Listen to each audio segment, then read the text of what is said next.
नमस्कार, फाइटर समाचार में आपका स्वागत है। पेश है आज 7 अक्टूबर सुबह 6 बजे राजस्थान की खास खबरें। प्रदेश में करीब 6 साल बाद हुए स्टेनोग्राफर के पर्सनल असिस्टेंट ग्रेड सेकंड की भर्ती में युवा बेरोजगारों ने खास रुचि नहीं दिखाई। 464 पदों पर आयोजित इस भर्ती परीक्षा में महज 27.98% उपस्थिति रही। परीक्षा में कुल 3,33,768 अभ्यर्थी पंजीकृत हुए थे, जिनमें से 93,373 अभ्यर्थी ही परीक्षा देने पहुंचे। परीक्षा में कम उपस्थिति पर कर्मचारी चयन बोर्ड के अध्यक्ष मेजर जनरल आलोक राज ने भी नाराजगी व्यक्त की। साथ ही अभ्यर्थियों से अपील की कि अभ्यर्थी किसी भी भर्ती परीक्षा का फॉर्म तभी भरें जब वो आश्वस्त हों कि वो परीक्षा में बैठेंगे।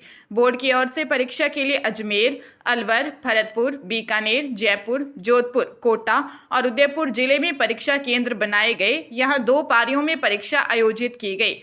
पहली पारी में पंजीकृत 1,66,884 अभ्यर्थियों में से 40,880 और दूसरी पारी में भी 1,66,884 अभ्यर्थियों में से 40,493 अभ्यर्थियों ने ही परीक्षा दी।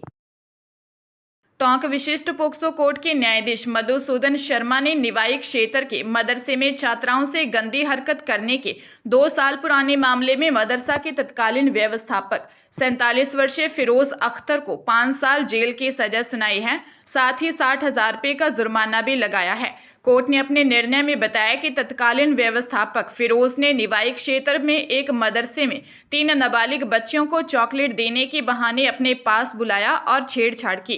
करीब 12 वर्षीय बच्चियों की शिकायत पर निवाई थाने में जून 2022 में मामला दर्ज किया था। पुलिस ने मामले की जांच कर 2 मई 2023 को कोर्ट में चालान पेश किया। उसके बाद विशिष्ट लोक अभियोजक मोहम्मद मियां गुलजार ने पीड़िताओं की ओर से कोर्ट में गवाह और दस्तावेज पेश किए थे। राजस्थान में खाद्य सुरक्षा योजना के तहत गरीबों को गेहूं रास्ते में गायब होने की समस्या का समाधान करने के लिए सरकार ने 3 महीने पहले व्यवस्था में बदलाव किया। अब गेहूं परिवहन का कार्य जिला नागरिक आपूर्ति प्रबंधकों से लेकर जिला रसद अधिकारियों को सौंपा गया है। इसके बावजूद हालात में कोई सुधार नहीं आया है। जयपुर जिले में भी अब भी राशन की दुकानों तक पहुंचने से पहले ही हजारों क्विंटल गेहूं परिवहन के दौरान गायब हो रहा है। पिछले 3 महीने में ही 2,000 क्विंटल से अधिक गेहूं राशन डीलरों तक पहुंचने से पहले ही गुम हो चुका है। पड़ताल में सामने आया है कि क्रय विक्रय सहकारी समितियों ने गेहूं परिवहन का कार्य मिलते ही उसमें गड़बड़ियां करना शुरू कर दिया है। चहेते ठेकेदारों को बिना टेंडर के ही काम सौंपा गया है। परिवहन ठेकेदारों ने गेहूं राशन डीलरों तक पहुंचाने से पहले ही उसे गायब करना शुरू कर दिया। विभाग के एक शीर्ष अधिकारी ने कहा कि ठेकेदार बिना बिल्टी बनाए ही गेहूं का परिवहन कर रहे हैं, जिससे यदि गेहूं गायब होने की जांच हो तो ठीकरा आसानी से क्रय विक्रय सहकारी समितियों पर डाला जा सके।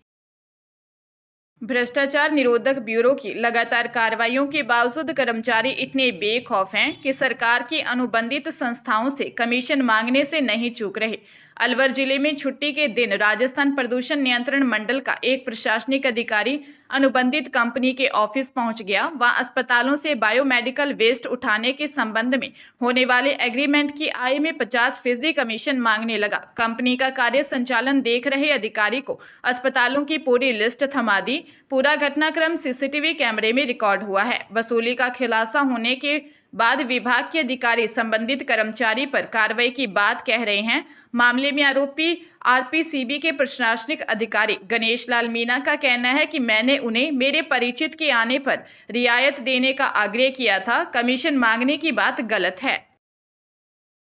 बूंदी जिले में 2 अलग अलग सड़क हादसों में 4 लोगों की मौत हो गई। पहला हादसा सदर थाना इलाके में नेशनल हाईवे 52 पर रामगंज बालाजी के नजदीक हुआ। वहीं दूसरा हादसा नेशनल हाईवे 148D पर महावीरपुरा के नजदीक नैनवा थाना इलाके में हुआ। दोनों जगह पर ही अज्ञात वाहनों ने बाइक को टक्कर मार दी है। इसमें सवार 4 लोगों की मौत हुई है। नैनवा थाने के एसआई महेंद्र यादव ने बताया कि हादसे में भीमगंज निवासी 28 वर्षीय बंटी और भुट्टो का नया गांव निवासी 29 वर्षीय प्रधान मीना की मौत हो गई। वहीं दूसरे हादसे में नेशनल हाईवे 52 पर रामगंज बालाजी के नजदीक हुआ। बूंदी सदर थाना अधिकारी भगवान सहाय मीना ने बताया कि हादसे में बूंदी की गुरु नानक कॉलोनी निवासी 28 वर्षीय रामकेश माली और गायत्री नगर सरकारी क्वार्टर निवासी 29 वर्षीय ममता बागड़ी पत्नी चेतन की मौत हो गई। अक्टूबर माह में पड़ रही तेज गर्मी का असर सरकारी स्कूलों के समय पर भी पड़ा है। अमूमन हर साल 1 अक्टूबर से सरकारी विद्यालयों का समय बदल जाता है। स्कूल सुबह 10 से शाम 4 बजे तक खुलते हैं, लेकिन इस बार विद्यालय का समय 15 अक्टूबर के बाद ही बदलेगा। निदेशक माध्यमिक शिक्षा ने आदेश जारी कर स्थिति स्पष्ट कर दी है। आदेश में कहा गया है कि पहले ग्रीष्मकाल में विद्यालय संचालन की समय अवधि 1 अप्रैल 2024 से 30 सितंबर 2024 थी, लेकिन अब इसमें संशोधन करते हुए 1 अप्रैल 2024 से 15 अक्टूबर 2024 कर दिया है।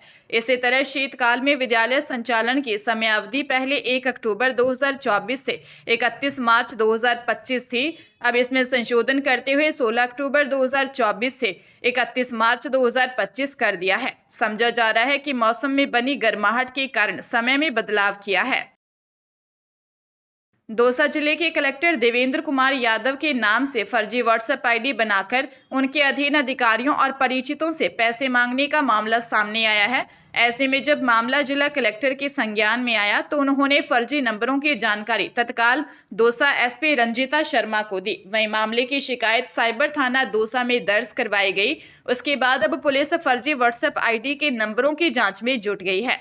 बता दें कि दौसा जिले के कलेक्टर देवेंद्र कुमार के नाम से उनकी तस्वीर लगी एक फर्जी व्हाट्सएप आईडी से जिले के बसवा, लालसोट सहित कई तहसीलदारों से पैसों की डिमांड की गई। इस दौरान जिले के 3 तहसीलदारों ने जिला कलेक्टर को इस मामले से अवगत करवाया। ऐसे में मामला संज्ञान में आने के बाद जिला कलेक्टर ने व्हाट्सएप आईडी के नंबर 8883286101 की जानकारी एसपी रंजीता शर्मा को दी। वह कलेक्टर की शिकायत पर साइबर थाने में मामला दर्ज किया है। कई दिनों की शांति के बाद राजस्थान की राजनीति में फिर से बयानों के तीर चले हैं। इस बार शिक्षा तथा पंचायती राज मंत्री मदन दिलावर ने पीसीसी चीफ गोविंद सिंह डोटासरा को करारा जवाब दिया है। उन्होंने कहा कि हाँ, मैं नमूना हूं, लेकिन कांग्रेस की तरह भ्रष्टाचार का नमूना नहीं हूं। बड़ी राशि लेकर पेपर आउट करवाए, आतंकवादियों को सम्मान के नाम से बुलाएं, ऐसे नमूने हम नहीं बनेंगे। हम मिसाल पेश करने वाले नमूने बनेंगे। मदन दिलावर ने आगे कहा कि जहां कांग्रेस ने राज्य में शिक्षा का बंटाधार किया, वही उसके प्रदेश अध्यक्ष अपनी जुबान से बंटाधार कर रहे हैं। बिना बिल्डिंग के स्कूलें खोल दिया गया। पर्याप्त व्यवस्था नहीं होने के बावजूद भी स्कूलें खोल देने से विद्यार्थियों को नुकसान हुआ। बता दें कि गोविंद सिंह डोटासरा ने मदन दिलावर को नमूना बताते हुए कहा था कि मुख्यमंत्री से मैं कहना चाहता हूं कि इनकी एस्कॉर्ट बढ़ा दीजिए, नहीं तो कोई दुर्घटना न घट जाए।